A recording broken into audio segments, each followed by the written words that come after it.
tips mencegah kecelakaan longsor di lokasi tambang.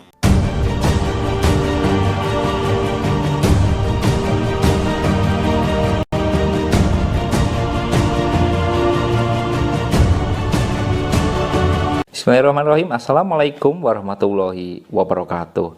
Sobat safety semuanya, yang pertama dan utama saya mengucapkan terima kasih kepada para subscriber, para penggemar channel ini.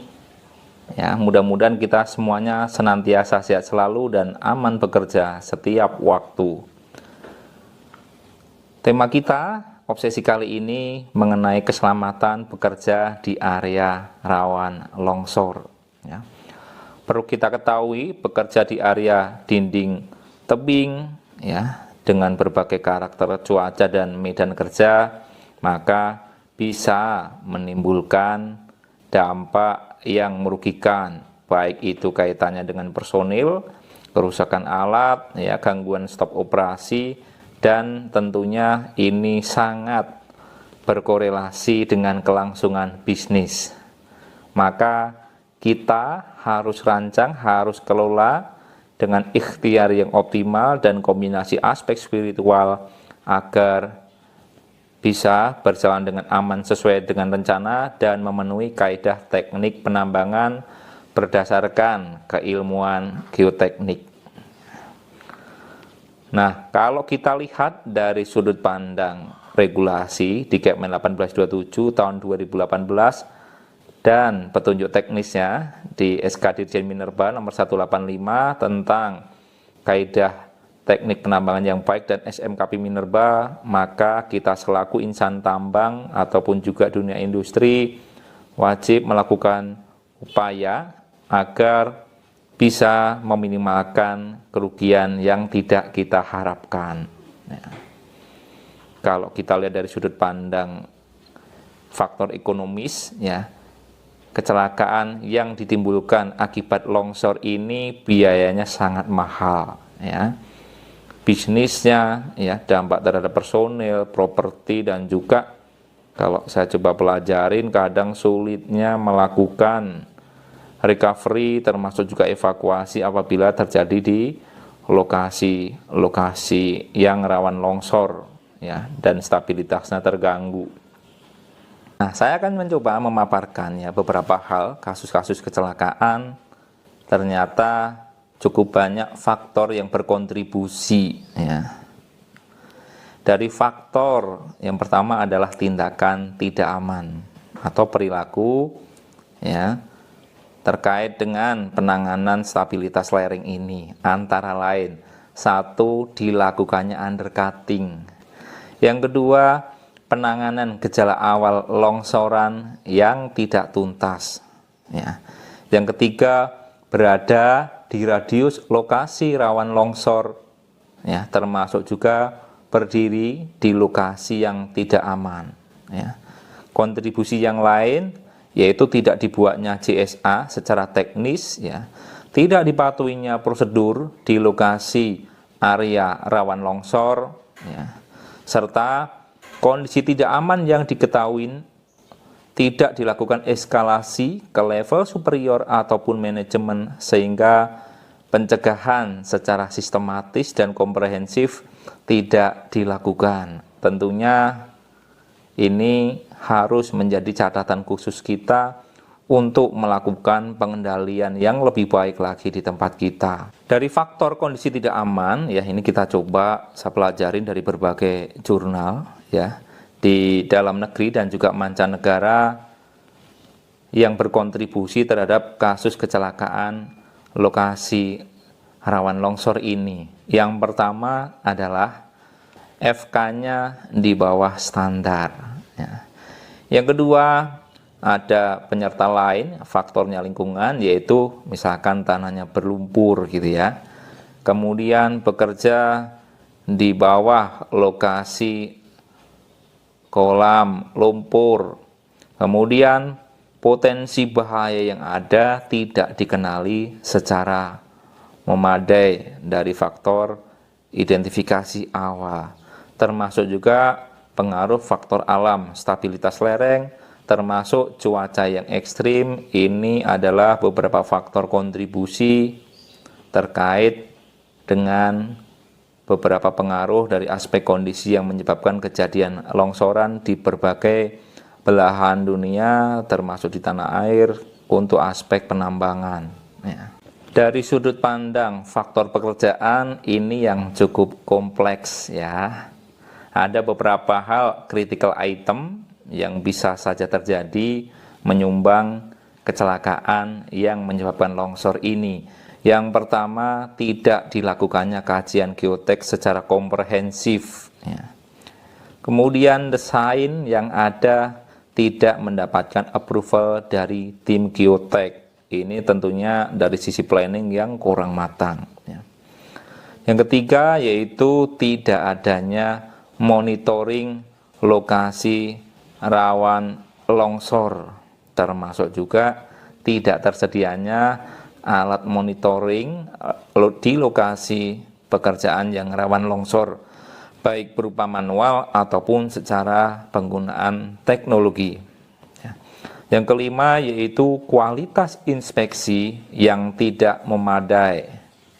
Yang keenam, personil tidak disiapkan kompetensinya untuk menunjang pekerjaan tersebut, baik dari sisi operator, geotek engineer, termasuk juga pengawas yang melakukan pekerjaan di lokasi tersebut. Yang keenam yaitu pengelolaan pekerjaan high risk ya, atau berisiko tinggi yang tidak direncanakan dengan memadai, termasuk pengaturan batasan dumping high risk dan dumping normal yang belum clear. Aspek perhitungan dari sudut pandang simulasi geologi modeling terkadang masih ada yang berkontribusi, sehingga kita harus memastikan beberapa hal tersebut jangan sampai terjadi di tempat kerja kita. Dari klausul yang pertama yaitu risk assessment atau penilaian risiko. Dalam hal melakukan risk assessment ini, maka ada beberapa kriteria minimal yang wajib kita penuhi. Yang pertama, dilakukan oleh personil yang punya kompetensi di operasional, baik itu geotek, operasional, ataupun aspek safety. Kemudian personil ini juga wajib diberikan pelatihan risk assessment. Risk assessment ini wajib diberikan ya kepada personil yang melakukan pengambilan keputusan strategis agar dapat mempertimbangkan dari aspek keberlangsungan bisnis, keselamatan, dan juga metode teknik penambangan mengikuti kaidah teknik penambangan yang baik, di mana harus mencakup seluruh proses aktivitas dari perencanaan sampai monitoringnya. Termasuk juga jika ada modifikasi baru kaitannya dengan desain dinding atau wall, ya adanya aktivitas baru, dan juga dilakukan pengkajian secara teknikal dari keilmuan geotek agar kajiannya ini benar-benar komprehensif sehingga pekerjaan dapat dilakukan dengan aman. Berikutnya untuk penilaian risiko ada beberapa critical item juga yang bisa kita lakukan, yaitu lakukan identifikasi lokasi dinding yang rawan longsor dari setiap pit. Tetapkan juga waktu pengerjaan, apakah siang hari, malam hari, atau bisa siang dan malam hari, tentunya dengan mempertimbangkan keamanan dan stabilitas lereng, kompetensi personel, aset, ya geotek, dan juga departemen lain yang ada hubungannya dengan proses pekerjaan di area rawan longsor tersebut. Lakukan identifikasi pekerjaan di lokasi dengan lakukan identifikasi pekerjaan lokasi rawan longsor, berikut juga treatmentnya dari sisi technical, ya, safety ataupun juga operasional. Kita juga harus mengatur posisi personil dan alat yang aman dari radius area rawan longsor, ya, agar bisa meminimalkan kerugian. Termasuk juga identifikasi ini mengenai sumber dan juga penyebab material batuan yang dapat menimbulkan potensi longsor. Faktor cuaca seperti curah hujan harus menjadikan pertimbangan saat kita akan melakukan pekerjaan di lokasi tersebut. Termasuk kita juga mempelajari karakter batuan, tanah, dan pengaruh yang lainnya. Salah satunya adalah lumpur. Air tanah atau air permukaan dan pembuatan kolam harus menjadi pertimbangan untuk kondisi seperti ini, apalagi di cuaca musim penghujan dan juga dalam area range badai La Nina saat ini. Kecuraman keseluruhan dari dinding tambang juga harus menjadi pertimbangan, termasuk kita juga harus menetapkan dalam risk assessment ini seberapa sering frekuensi pemantauan ya di lokasi dinding yang kritis, dengan catatan menggunakan tenaga ahli atau geotek ya, ataupun juga untuk menganalisis kita bisa menggunakan jasa pihak ketiga yang independen agar lebih komprehensif.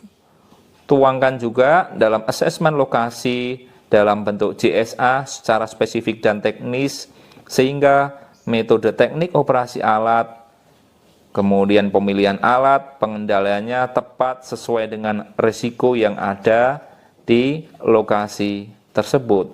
Selanjutnya dari aspek pelatihan dan kompetensi.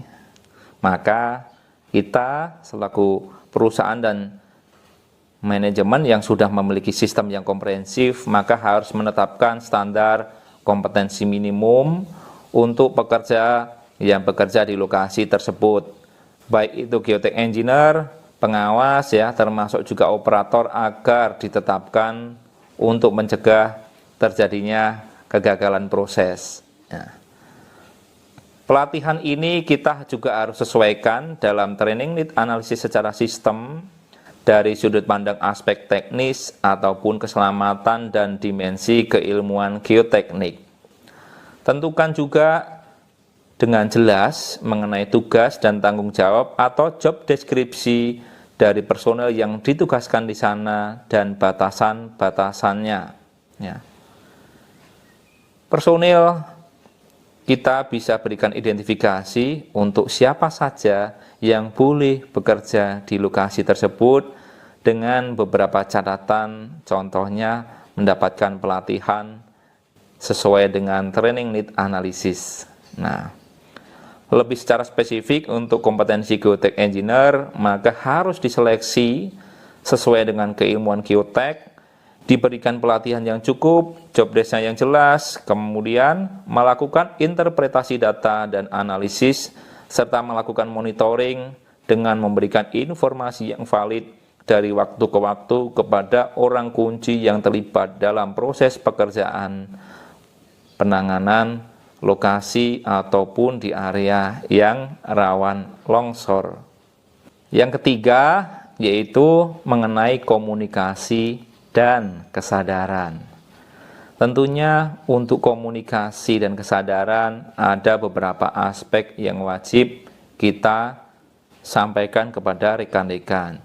Poin 1 yaitu aturan khusus berada di lokasi kerja rawan longsor, baik berupa SOP, JSA, termasuk parameter-parameter kestabilan lereng harus dipahami seluruh komponen tim yang bekerja di sana.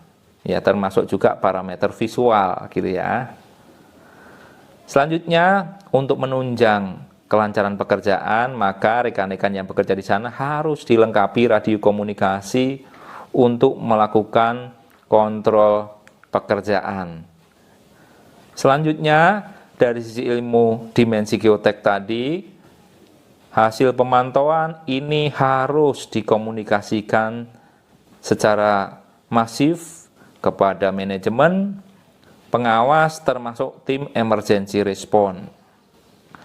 Sebuah komite keselamatan sebaiknya ini harus dibentuk untuk melakukan kontrol dan menetapkan mitigasi bagaimana melakukan penanganan pekerjaan dengan strategi keselamatan dan operasional dari sisi keilmuan geotek, bisa melibatkan tim expert ya, termasuk juga customer kalau kita bekerja di kontraktor atau sebaliknya.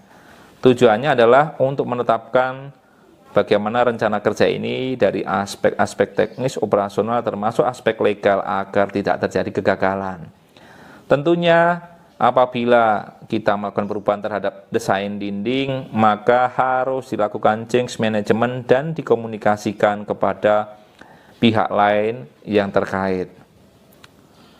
Kemudian syarat-syarat kerja aman ya, ketika berada di dekat dinding tambang, maka kita harus kemas dalam bentuk media safety talk, pesan keselamatan, ataupun banner dengan subtopik yaitu bahaya yang berhubungan dengan dinding tambang yang rawan longsor, semua perubahan pada area, kondisi dan metode kerja, SOP termasuk penanganan keadaan daruratnya, bagaimana komunikasinya, kata sandi meminta bantuan darurat, termasuk arah atau jalur evakuasinya. Media komunikasi ini dapat berupa buletin K3, ya pelatihan, safety talk, termasuk juga radio FM. Kemudian sebelum kita melakukan pekerjaan juga, karena di lokasi ini adalah lokasi yang kritis dan rawan longsor, sebaiknya kita wajib ya mengkomunikasikan rencana ini kepada tim emergency response team untuk selalu siaga mengantisipasi apabila terjadi hal-hal yang berpotensi menimbulkan keadaan darurat. Komunikasi ini juga mencakup kaitannya dengan SOP-SOP yang ada. Jika terjadi sesuatu hal di lain tempat, maka kita harus mengkaji ya, termasuk mengkaji parameternya minimal ya dari sebuah pekerjaan yang memiliki risiko tinggi untuk dilakukan pengendalian secara terstruktur, sistematis, dan masif. Yang keempat, ya, terkait dengan rancangan, peralatan, dan commissioning. Dalam poin ini, untuk desain dari engineering harus memastikan keamanannya dari aspek geoteknik, supaya keilmuan ini clear vision ya dari berbagai simulasi menggunakan metode yang ada sesuai keilmuan geoteknik. Kita juga harus melakukan commissioning ya di area lokasi berisiko tinggi, contohnya disposal berisiko tinggi oleh personel-personel yang berkompeten.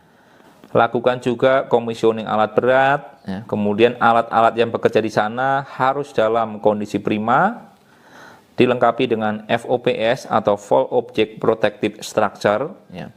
Termasuk juga kita wajib menyiapkan beberapa alat pendukung untuk pekerjaan ini.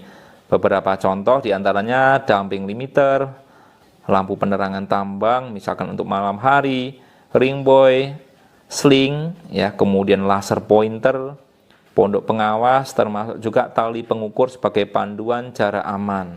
Ya. Kemudian untuk pengembangan area dinding tambang, maka konstruksi ini harus tetap mengacu dengan parameter desain dinding yang sudah ditetapkan, termasuk stabilitas geoteknik dan melakukan analisa bahaya longsor yang membahayakan pekerjaan. Selama pekerjaan wajib dilakukan dan terpantau dengan baik. Dokumentasikan segala macam perubahan desain yang diperlukan sesuai dengan kondisi yang sebenarnya. Lakukan pemantauan ya. Buatlah kriteria inspeksi dan jadwal inspeksi periodik untuk lokasi-lokasi berisiko tinggi agar dikontrol dan ditetapkan siapa penanggung jawabnya supaya semuanya dapat dikendalikan dengan aman. Desain final wall juga kita harus meminimalkan dari kemungkinan material yang tidak stabil. Pengoptimalan desain dinding untuk efisiensi tambang tidak boleh mengurangi stabilitas dinding tambang di bawah batas yang bisa diterima. Yang kelima, dari sudut pandang metode kerja. Ya, tadi sudah kita tetapkan ya, sekalian mempertegas bahwasanya diawali dengan melakukan assessment, menggunakan prinsip keilmuan geotek, SOP disusun secara tim dan dikaji secara komprehensif dengan mengikuti kaidah teknik pertambangan yang baik dan metode teknik operasi alat. Buatlah CSA, ya. Kemudian untuk mengacu juga untuk pembuatan prosedur dan CSA ini dari shop manual alat atau pabrik pembuat. Tentunya metode kerja ini berdasarkan praktek terbaik dalam melakukan penambangan atau good mining practice. Ya. Tidak lupa pula kaitannya dengan metode kerja dalam hal kondisi emergensi, kita jangan lupa mempelajarin dari sudut pandang shop manualnya secara lebih detail. Bagaimana jika sebuah alat, contohnya ekskavator, dalam posisi terjebak, metode teknik penanganannya seperti apa? Contoh ilustrasinya, apakah ekskavator dapat diangkat ya dari upper strukturnya menggunakan alat yang lebih besar sehingga tidak memerlukan effort yang ekstra ya. Ini penting untuk kita pelajari dari sisi manufacturing alat karena pada prinsipnya setiap alat ini sudah didesain dari aspek faktor keselamatan oleh pabrik pembuat yang bertaraf internasional dan sudah mendapatkan sertifikasi dari lembaga independen. Kemudian menyikapi hal ini juga personel yang bekerja di dekat kalian harus melakukan inspeksi lokasi kerja baik sebelum, selama pekerjaan dan akhir shift ya, dengan tujuan untuk berkomunikasi handover kepada pengawas shift berikutnya. Kemudian batasi waktu saat berada di dekat dinding tambang untuk mengurangi posisi dan potensi bahaya yang akan timbul akibat material yang terjatuh.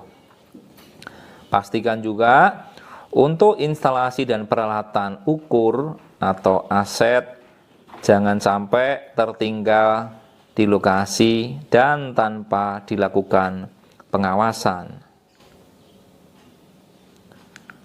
Dari sana untuk metode kerja juga saya perlu sedikit menambahkan bahwasanya kalau kita menggunakan peralatan monitoring ya seperti extensometer, kemudian radar atau SSR ya atau slope stability radar, maka ini harus kita connecting dengan sistem. Contoh kita menggunakan sistem dispatch, maka harus terkoneksi dengan tim dispatch ya supaya jika terjadi alarm berbunyi maka sudah terkoneksi dan idealnya komunikasi emergensi ini sudah dibangun sehingga masing-masing personil sudah bisa melakukan tugas kedaruratannya, baik itu evakuasi awal untuk alat dan operator, termasuk penanganan awal, sehingga tidak terjadi kegagalan dalam proses penanganan apabila gejala-gejala sudah muncul.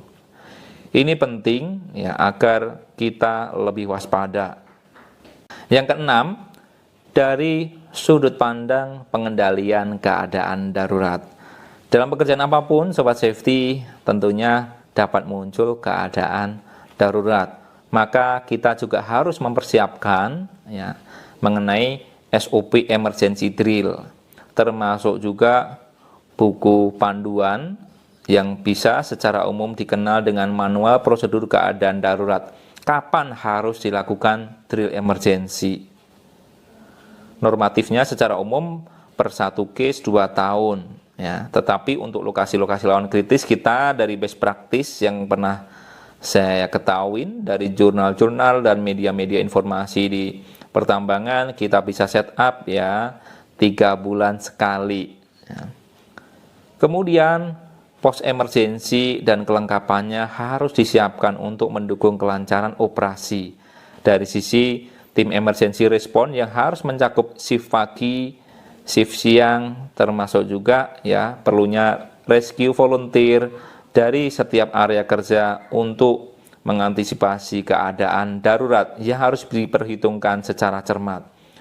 Unit ambulan dan peralatan emergency harus menjadi penopang berdirinya kondisi emergency ini, termasuk radio komunikasi dan peralatan-peralatan emergency yang lainnya.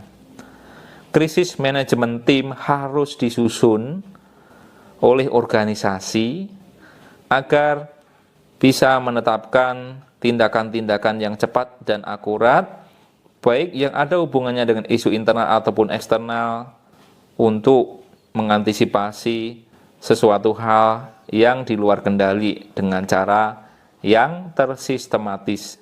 Dilakukan pula meeting reguler ataupun berkala untuk krisis manajemen tim dalam hal antisipasi keadaan darurat ini, termasuk juga jika sudah mengalami kondisinya.